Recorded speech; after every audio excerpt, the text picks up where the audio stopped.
बहरहाल लोगों की जिंदगी को बेहतर बनाने को लेकर रतन टाटा के मन में नए नए विचार आते थे। ऐसा एक विचार था एक ऐसी कार बनाने का जो हर मिडिल क्लास की कार हो। इसका नाम उन्होंने नैनो रखा। ये रतन टाटा का ड्रीम प्रोजेक्ट था। So many Indian families, young Indian families, I saw them on two-wheelers.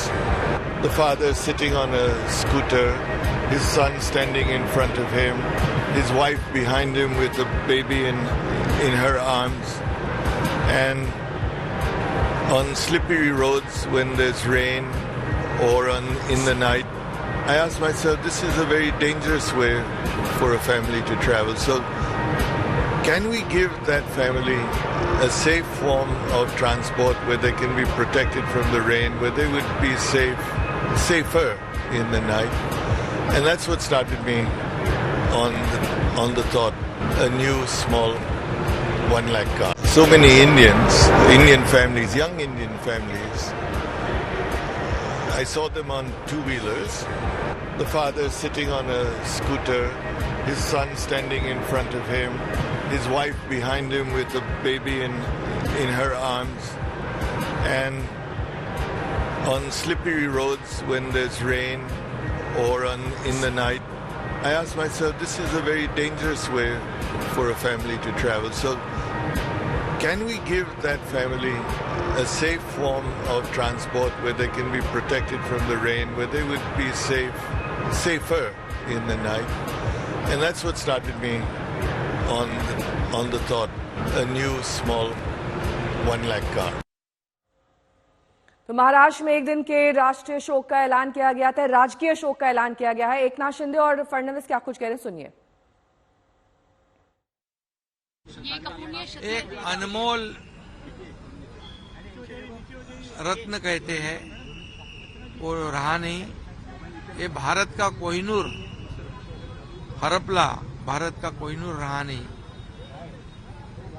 हमसे बिछड़ गया है, ऐसा मैं कहूंगा। और रतन टाटा जी हमारे में नहीं रहे, ये बहुत ही वेदनादायी दुखद घटना है हमारे लिए, पूरे देश के लिए। पूरे देश का एक अभिमान था, हमारे महाराष्ट्र का भी अभिमान था।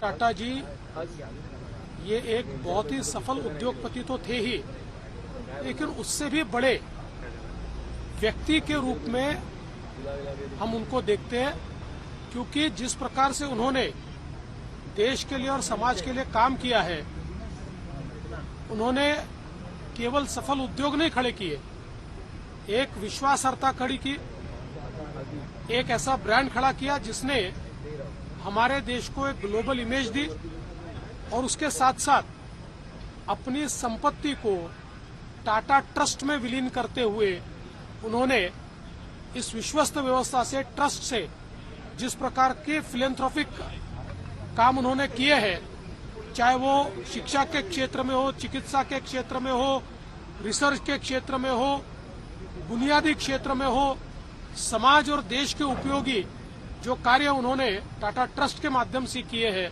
मैं ऐसा मानता हूं कि जितने महत्वपूर्ण उनके उद्योग है उतने महत्वपूर्ण ये कार्य भी है। इसीलिए एक बहुत बड़े मन का व्यक्ति आज हमारे बीच से चला गया है।